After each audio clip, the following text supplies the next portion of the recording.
want to say this, that the previous presenter, the Honorable Member Pauline Sukai, did a terrible job at representing our indigenous peoples. She utilized majority of her time comparing what the AP and UFC has done, and PNC and the PPP and all sorts of things. We wanted to hear in this house what benefits are to come in 2025 for the indigenous peoples. Mr. Speaker, the honorable member failed to say how we're going to preserve our indigenous heritage, our first people. The honorable member failed to say how we are going to ensure that the language survives maybe the next generation. The honorable member failed to say to our people, our indigenous people, what future they have or guaranteed future they have under this administration. And I can assure you, they don't have a good future. The only future that they will get that is to the benefit of generations to come is under the coalition. Mr. Speaker, first of all, throughout today, all we've been hearing is about the legacy of the PPP. We heard about the PNC way back down in 1964. I say to the Guyanese people here this evening, as I stand on this floor, that the young people of this country are not necessarily concerned about history. We are concerned about our future. And the future don't look bright under the People's Progressive Party. Thank you, Mr. Speaker. It is an honor to deliver my contribution to this debate, the Guyana's National Budget 2025. This moment is particularly significant as it marks my final contribution on this side of the House, because we will be going into government come the next elections. As we look ahead, we are steadfast in our resolve to reclaim our country and prepare to assume our rightful place in government. Mr. Speaker, before I begin, allow me to commend the staff of the Ministry of Finance and various ministries who contributed to the compilation of this budget. Sadly, despite their efforts under the guidance of the PPP, like every other budget, fails to deliver a quality life for all Guyanese. It falls short of fostering pride among our citizens and thoroughly addressing the needs. Instead, this budget is riddled with skepticism and criticisms. These shortcomings are consistent with the PPP's lack of effective consultation and inclusion. It reflects a heavy-handed approach in governance, which continues to plague local authorities, particularly our neighborhood democratic councils, municipalities, and regional democratic councils. Democracy is becoming a growing farce in this country. Now is the time to rise against tyranny, nepotism, and favoritism. We as Guyanese cannot afford to allow our history to rewrite itself. A history marked with failed projects, gross marginalization, and venality. As one of the youngest MPs in this House, I refuse to stand on the sideline and do nothing about it. And I'm sure our Guyanese brothers and sisters won't. Mr. Speaker, as a son of the soil, unlike Honorable Mark Phillips, our Prime Minister, Hugh Todd, Joseph Hamilton, and Kwame McCoy, I'm a proud Lindener.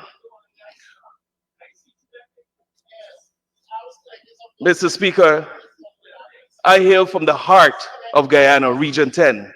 Linden by now should have been that of a city status. Mind you, all 5 names that I've called are sitting ministers and hail from Linden. Linden should have been in a better position than it is currently, Mr. Speaker. And yet, I must say this here, if they care about Linden so much, they've been in government for over 27 years, and we have not seen a major successful transformative project in Region 10.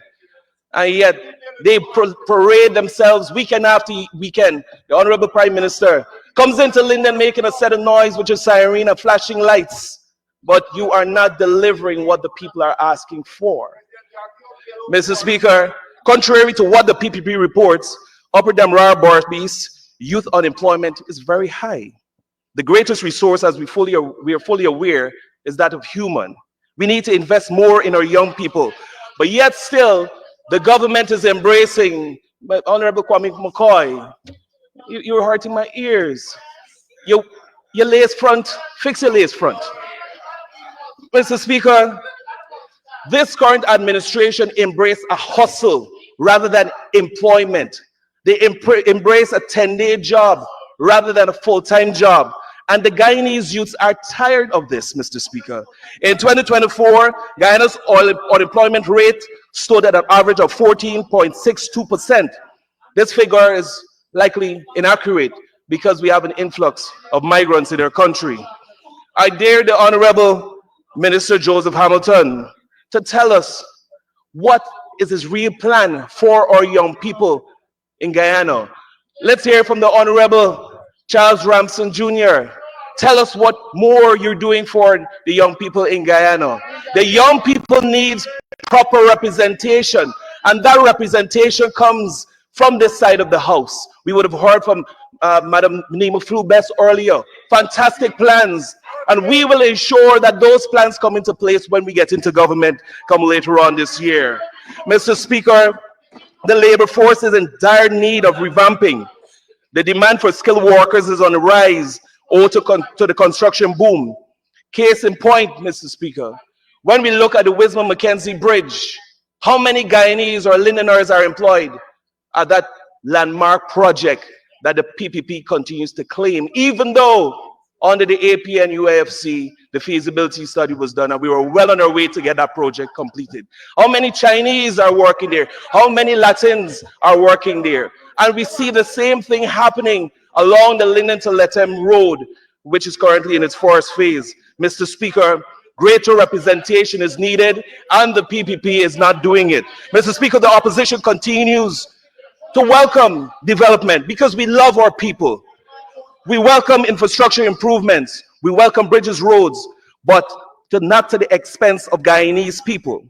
Guyanese must be put first, not be placed on a cheap labor line or hide behind the pretext of Guyanese are unskilled. That means more training and retooling needs to be done, Mr. Speaker. I was hoping to hear from the Honorable Manny Chan about how she intends to retool the Guyana Technical Institutes, Linden Technical Institute, and the other technical institutes across the country. We did not hear about how much money is going to be pumped into those institutes, because it's evident that this government don't believe in pre-vocational education. They don't believe in technical education, which is driving the development of this country. Mr. Speaker, I want to say this here. Of course, is a reflective of yourself. Mr. Speaker, when you look at the Guyana Technical Education Examination, which many hundreds of students from across this country is writing every year, you know what? It is not even accredited. That says a lot.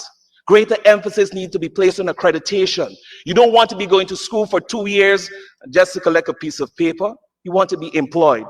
Mr. Speaker, I go further to share with our Guyanese brothers, and I hope they're listening.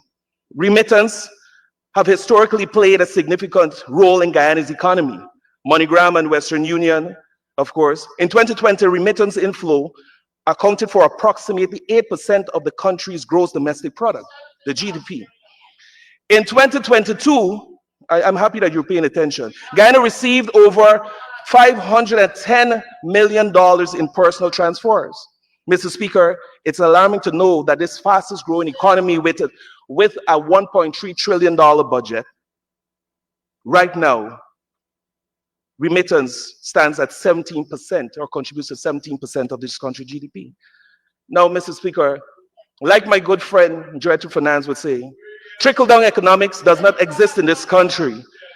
Now, while the government is splurging a lot of money all over the place, the small man is not feeling it. That is why they're lined up day after day trying to collect their little remittance from these services.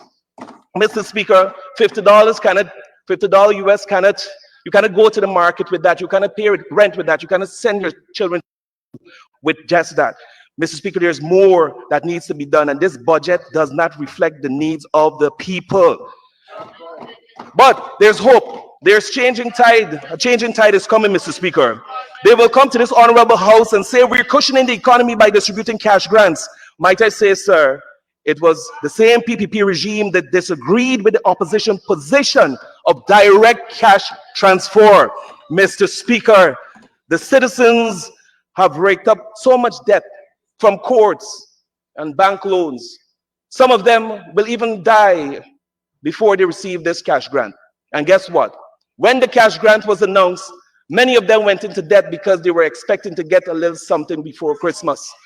You know what? They still owe courts, they still owe rent, still owe singers and other bills. Mr. Speaker, just the other day, the learned Attorney General said that should the recipient pass away before collecting the cash grants, the beneficiaries will be able to collect. I must say that the Attorney General is a CFAR man, because he is anticipating that this cash grant ain't coming anytime soon. As the PPP continues to shift goals, Guyanese are weary of the fluffs and buffs. Mr. Speaker, let's turn our attention to public works. Just last year, billions of dollars in contracts were signed between small contractors across Guyana, Upper Demerara, Berbice. Of course, many PPP loyalists got contracts, and even some first-time contractors got contracts as well. We welcome this. Mr. Speaker, I must report to this honorable house that the residents of Region 10 are disgusted with the lethargic approach that is being made when it comes to the completion of these projects. We were expecting before Christmas, and then we heard by New Year. Mr. Speaker, the roads are in a mess. And might I ask the Honorable Edgil, who is going to construct the driveway entrance from those roads? And where are the drains? Mr. Speaker, let me tell you something. Let me tell the House something as a matter of fact. Contracts awards undoubtedly is being used as a political tool, just as how cybercrime is being used to silence naysayers who criticize the government and its affairs. First-time contractors are happy and disappointed at the same time for two things. They continue to ask questions like, why was I not considered over the last 4 years for a contract? Why now, heading into elections, you're giving us contracts? Honorable member, I need to stop you there for the Honorable Minister to move that we go beyond 8 o'clock to complete our business for today. Thank you for the reminder, Mr. Speaker. I wish to ask the House to support our continuing our debate and past the hour of 8 o'clock. Thank you. Thank you, Minister. The question is put. Those in favor, say aye. Those against, no. Ayes have it. Thank you. Honorable MP, you may continue. Thank you very much, Mr. Speaker. Mr. Speaker, Guyanese, let me share in a Gen Z term, let me share some tea. The capital projects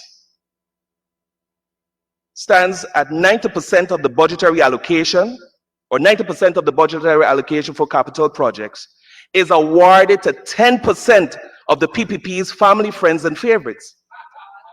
And 10. Do you have a study to show that? Be careful, you know. Yes. Right? I'll lay it over. So you'll have to lay it over. Yes, no problem with that, sir. 10% of the budgetary But allocation. before I allow you to continue, want me at least quote the source of that survey. I would say it's AI, but no, I'm just joking with that. I'm just joking with that. No, sir. This here is based on what we had calculated over the last couple of years in terms of budgetary allocation. So it's right in the budgetary I have allocation. stopped the clock. And as a MP who is looking to come back and go on the opposite side, I want to let you know that there was a particular person who quoted some figures and was sent to the privileged committee. Bishop Edgel? Okay. So, if you can't, you know, I would suggest you move on.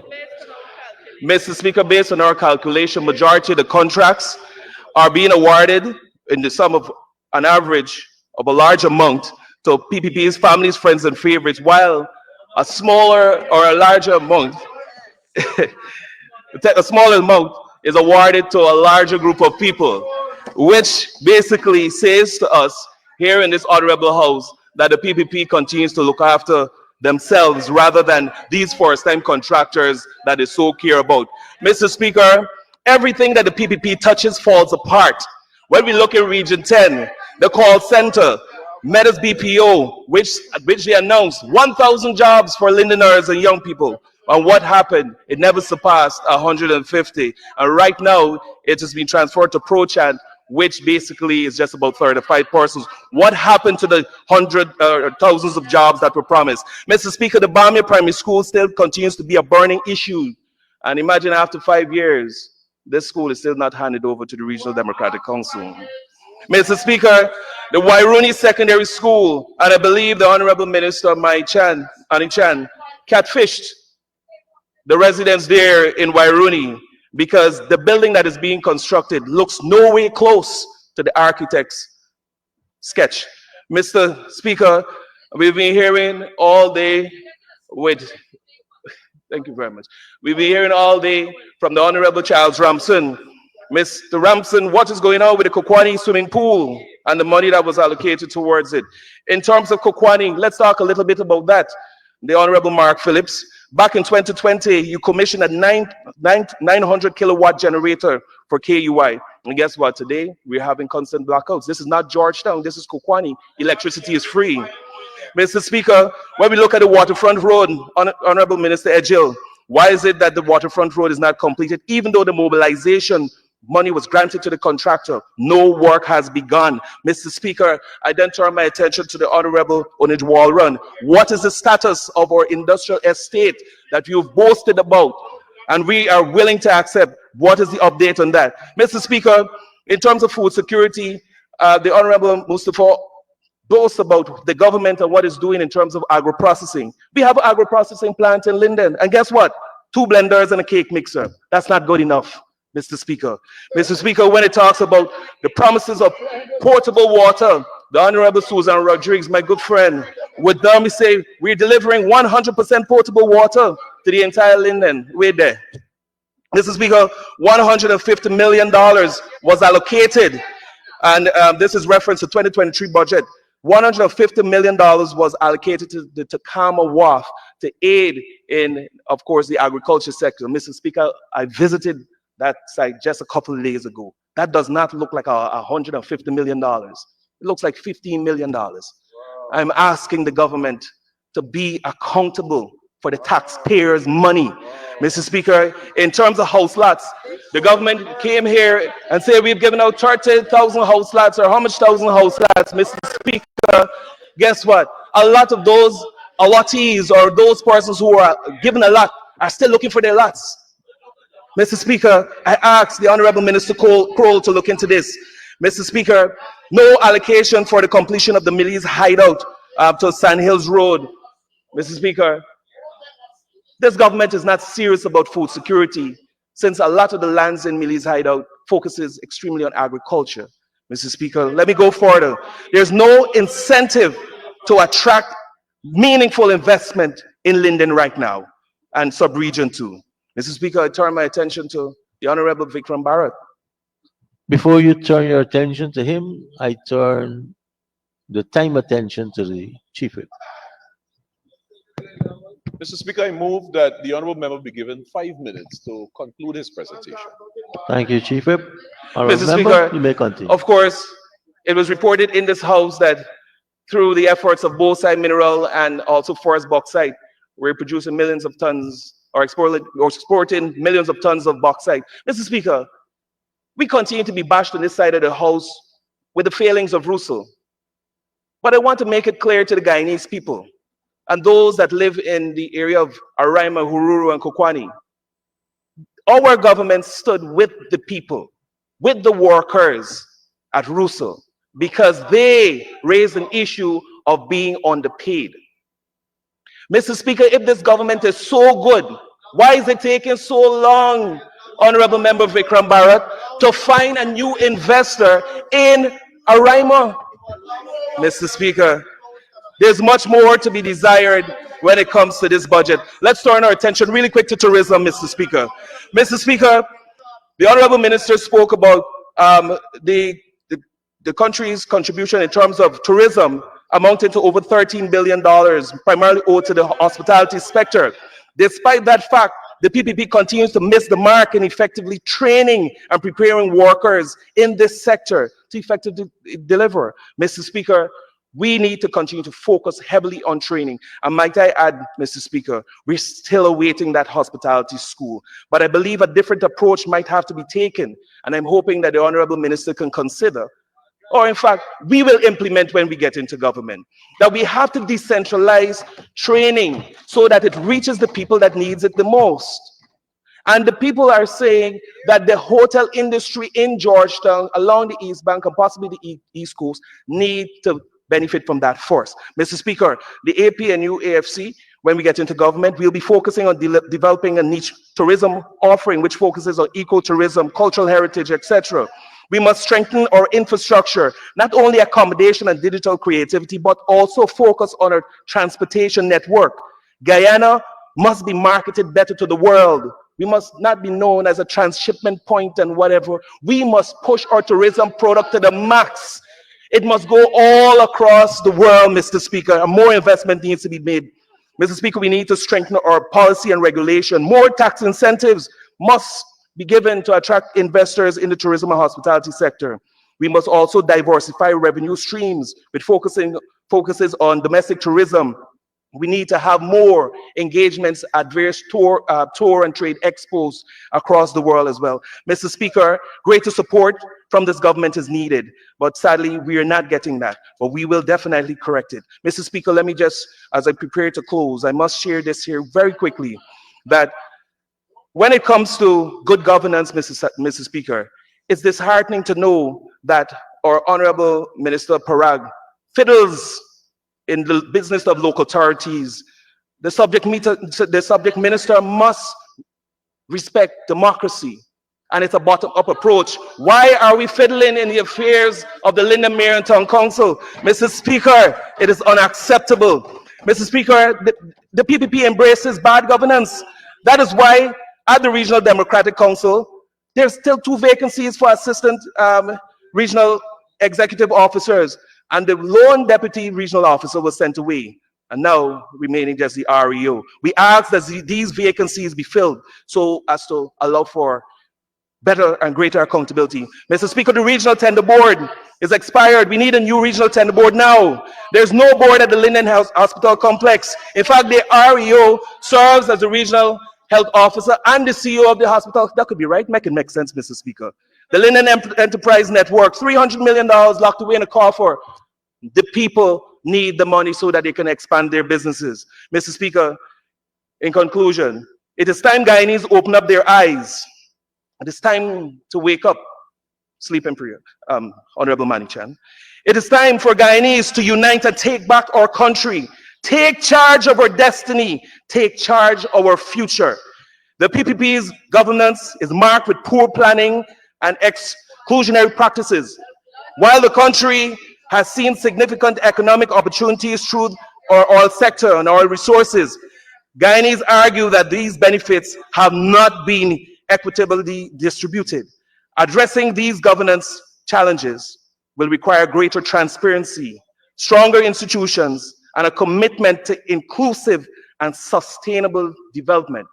Mr. Speaker, at this time, I cannot support Budget 2025 in its current form.